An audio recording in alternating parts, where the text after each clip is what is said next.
ആ വാ വാ ഇരിക്കേ. അതെ, ഞാൻ മുൻകൈയെടുത്ത് ഈ കോളേജിൽ ഒരു പ്രോഗ്രാം ചെയ്യാൻ പോവുകയാണ്.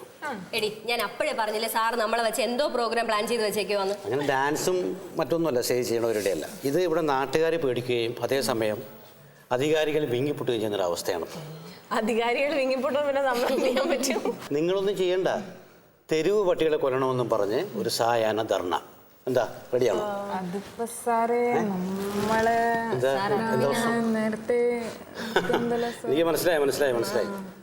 തെരുവ് പട്ടികളെ സംരക്ഷിക്കണം എന്നും പറഞ്ഞ് സായാഹ്ന ധർണയ്ക്ക് വേണ്ടിയിട്ട് സാറ് നിങ്ങൾക്ക് പൈസ തന്നിട്ടുണ്ട്. പൈസയോ? ഞങ്ങൾക്ക് പൈസ ഒന്നുമില്ല സാറ്. എന്താ പറഞ്ഞ ഇങ്ങനെ ധരണയുണ്ടെന്ന് പറഞ്ഞപ്പോ ഞങ്ങൾ പങ്കെടുക്കാന്ന് പറഞ്ഞു. ശരിയല്ല, ഞങ്ങൾ കാശൊന്നും വാങ്ങിയിട്ടില്ല. എനിക്കൊരു കാര്യം മനസ്സിലായിക്കോ. നിങ്ങളുടെ ഓരോരുത്തരുടെയും തല എണ്ണി ആ പൊറിഞ്ചും കൂട്ടരും 7000 രൂപയാണ് വടക്കുന്നില സാറിൻ്റെ അടുത്ത് വാങ്ങിച്ചേക്കണേ. എനിക്കറിയാം. ആ, അപ്പോൾ അതുകൊണ്ട് ഞാൻ പറഞ്ഞു എൻ്റെ കൂടെ നിൽക്കണം, നമുക്ക് ഈ കാര്യം ഭംഗിയായിട്ട് ചെയ്യണം. കാരണം വെച്ചാൽ ഇവിടെ മനുഷ്യത്വത്തിന് വില, പട്ടികൾക്കല്ല. നമ്മുടെ കൊച്ചുകുട്ടികളൊക്കെ പട്ടികൾ കടിക്കുന്നതായിട്ട് പേപ്പറിൽ വായിച്ചിട്ടില്ലേ? അപ്പോൾ അതുകൊണ്ട് നിങ്ങൾ ഒരു ടെൻഷനും വേണ്ട. റെഡിയല്ലേ? പക്ഷെ സാർ പറഞ്ഞാൽ മോശമാണ്. സാററിയണം, നമ്മൾ 4 പേര് അറിഞ്ഞാൽ മതി ഇപ്പൊ തൽക്കാലം.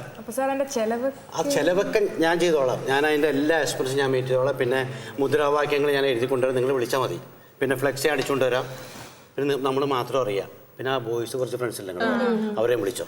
അപ്പൊ സാറ് ഞങ്ങളുടെ കൂടെ കാണും? കൂടെ തീർച്ചയായും നിങ്ങളുടെ കൂടെ അല്ലേ ഞാൻ നിൽക്കുള്ളൂ. ധൈര്യമായിട്ട് നാളെ നമ്മൾ ഈ പ്രോഗ്രാം ചെയ്യുന്നു. ഗംഭീരമായിട്ട് ചെയ്യണം കേട്ടോ. നല്ല ഉഷാറായിരിക്കണല്ലോ. 20 ക്ലാസ് ഉണ്ട്. അപ്പോൾ നാളെ കാണാം കേട്ടോ. നമുക്ക് കിട്ടിയിരിക്കുന്ന ഗോൾഡൻ ചാൻസ് ആണിത്.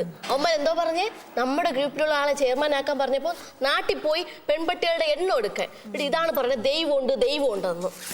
അല്ല, നാളെ ഇപ്പൊ നമ്മൾ ശരിക്കും എന്ത് റിസൾട്ട് ഇട്ടാ വരണ്ടേ? എടി, മനുഷ്യ വേഷത്തിൽ വന്നാൽ മതി, പക്ഷെ നേരത്തെ തുടങ്ങണം. ഇത് തുടങ്ങിയാ പോരാ, അവരുടെ പ്രോഗ്രാം പൊളിക്കണം. പൊളിച്ചാ പോരാ, പൊളിച്ചു അടുക്കണോ? അല്ല, ശരിക്കും നമ്മൾ അവന്മാർക്കാണോ എതിര് അതോ പട്ടികൾക്കാണോ എതിര്? രണ്ടിനും തമ്മിൽ ഒരു വ്യത്യാസം ഇല്ലല്ലോ. അതുകൊണ്ട് പിന്നെ നടക്കും, കുഴപ്പമൊന്നുമില്ല. ചായ പറയാം.